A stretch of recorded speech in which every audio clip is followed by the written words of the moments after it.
terhubung dengan Daryono, Kepala Bidang Gempa Bumi dan Tsunami BMKG.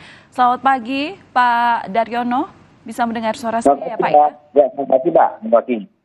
Iya Pak Daryono, hingga saat ini masihkah ada gempa susulan yang terjadi di Tapanuli? Ya, hingga saat ini BMKG terus memonitor gempa susulan dan kita sudah mencatat lebih dari 50 kali Mbak. Dan kekuatannya bervariasi dengan magnitudo terbesar itu 5,1, kemudian kalau yang kecil itu 2,4. Jadi sudah lebih dari 50 kali Mbak. Dan ini terus terjadi dan kita monitor terus Mbak. Dari gempa-gempa susulan yang terjadi, adakah dampak yang juga dirasakan Pak? Maksudnya terparahnya seperti apa Pak? Iya, kalau memang yang paling kuat itu yang gempa utamanya Mbak, yang berkekuatan 5,8 itu. Dan kita sudah mendapat laporan banyak rumah mengalami kerusakan, juga ada korban luka dan juga 1 orang meninggal dunia Mbak. Ya, gempa ini terjadi sejak dini hari tadi Pak. Sudahkah ada laporan pasti mengenai kerusakan dan juga korban, baik itu korban jiwa ataupun yang luka-luka Pak?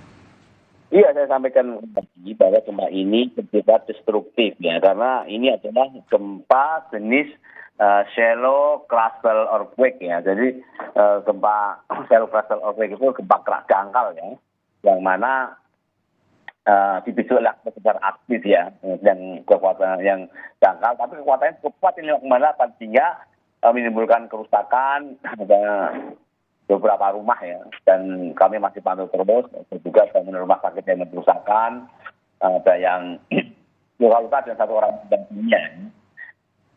Oke, kami konfirmasi 1 orang meninggal dunia, sementara untuk korban luka Pak, bagaimana saat ini penanganannya? Korban sementara dan orang, tapi segera ditangani oleh pihak yang berwenang ya, bahkan ini sudah ditangani oleh tenaga medis. Oke, untuk jumlahnya masih belum terdata ya Pak ya? Ada sementara 6 orang Mbak. Oke, untuk upaya penyelamatan warga Pak, mungkin untuk mengantisipasi adanya gempa bumi susulan nantinya, seperti apa evakuasi yang dilakukan pada masyarakat sekitar Pak di sana? Iya, jadi ini BMKG menghimbau ya, kalau bangunan rumah warga itu sudah ada yang rusak, ringan atau retak, atau miring, mohon untuk tidak ditempati, karena jika ada gempa yang tidak itu akan mengalami kerusakan yang lebih parah, sehingga akan menghindari korban jiwa yang mungkin terjadi, maka itu tidak usah ditempati sendiri bagi rumah yang sudah rusak untuk melakukan evakuasi ke tempat yang aman.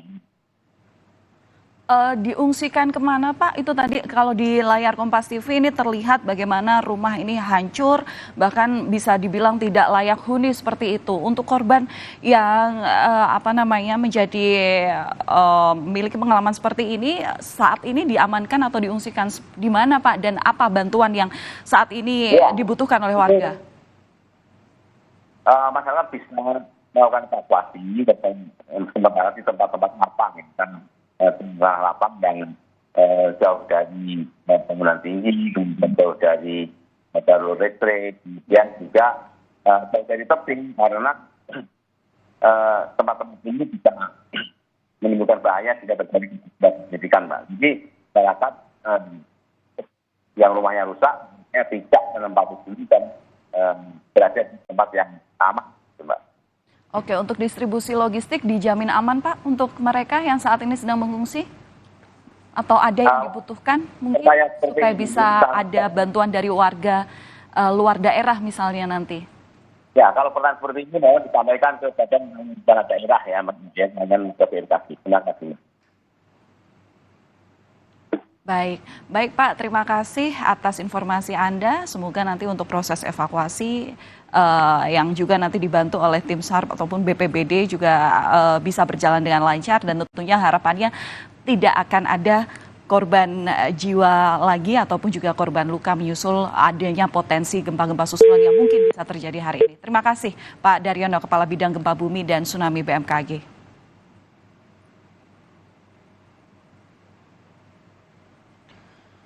Saudara, data sementara akibat gempa berkekuatan magnitudo 6 skala Richter yang mengguncang Tapanuli Utara, Sumatera Utara mengakibatkan 1 orang warga tewas saat menyelamatkan diri dan 6 warga lainnya terluka.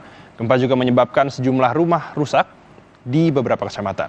Berikut pernyataan Kapolres Tapanuli Utara, AKBP Johansen Sianturi. Baik Pak, sejak gempa pertama kurang lebih pukul 02.30 hingga saat ini melaksanakan proses evakuasi maupun penanganan, penyelamatan, dan pengobatan terhadap korban akibat gempa. Untuk korban luka atau korban tewas sudah ada data terbarukah saat ini, Pak? Data yang kami himpun hingga pukul 04.30, 1 orang meninggal dunia dan 6 orang luka-luka, baik luka berat maupun luka ringan. 1 orang meninggal, 6 orang luka berat. Sejauh ini penanganannya dibawa ke rumah sakit mana atau ke fasilitas kesehatan mana, Pak? Saat ini data Dan untuk memantau dampak gempa magnitudo 6 skala Richter yang terjadi di Tapanuli Utara, kita sudah terhubung dengan jurnalis Kompas TV Armendo Sinaga Siantar yang sudah berada di lokasi. Selamat pagi Armendo, bagaimana kondisi saat ini di sana? Silakan. Ya, selamat pagi Elgin dan saudara. Benar, telah terjadi gempa bumi pertama di Kabupaten Tapanuli Utara berkekuatan magnitudo 6,0 dan kemudian ada gempa-gempa susulan berikutnya yang diperkirakan BMKG mencapai 50 gempa susulan. Dan kondisi saat ini di Tapanuli Utara, warga saat ini sedang juga was-was, sedang juga waspada karena takut akan terjadi gempa susulan dan juga fasilitas-fasilitas juga telah dimatikan seperti PLN saat ini yang masih mati listrik di lokasi, dan juga kepada warga yang sakit juga telah dibawa untuk perawatan, dan juga terjadi keretakan pada bangunan dan juga ada kerusakan pada bangunan di rumah ataupun di tempat-tempat seperti adanya gereja dan juga tempat fasilitas umum lainnya, dan juga pihak dari kepolisian dari Polres Tapanuli Utara juga telah berpatroli berkeliling ke seluruh Tapanuli Utara yang terkena dampak gempa ini yang paling parah, untuk mengimbau kepada masyarakat akan waspada dan juga untuk selalu berhati-hati ketika terjadi gempa susulan. Eglin? Ya Armendo, terkait dengan pengungsian, bagaimana seluruh warga, apakah sudah melakukan evakuasi? Ya baik, sampai saat ini pihak dari pemerintah kabupaten kita coba cari dari informasi bahwa pihak pemerintah kabupaten dan juga pihak pemerintah setempat lainnya akan mencoba melakukan mendirikan tenda-tenda evakuasi dan juga tenda-tenda yang di tempat yang lebih aman daripada tempat-tempat untuk warga ketika tidur ataupun ketika istirahat, ditakutkan akan terjadi gempa-gempa susulan selanjutnya. Dan kemudian tenda-tenda evakuasi tersebut akan dipasang ataupun dibuat di tempat yang lebih aman, di tempat yang minim dampak ketika terjadi gempa-gempa susulan. Dan juga saat ini dilakukan juga proses untuk pengumpulan data dan juga berapa korban jiwa saat ini ataupun adanya korban luka akibat gempa ini. Eglin? Baik, terima kasih Armendo. Selamat bertugas kembali. Tetap berhati-hati. Saudara, usai jeda kami masih memiliki banyak informasi untuk Anda hanya di Sapa Indonesia akhir pekan. Di antaranya mengenai TNI Polri berhasil mengevakuasi 4 jenazah korban penyerangan kelompok kriminal bersenjata di distrik Busko.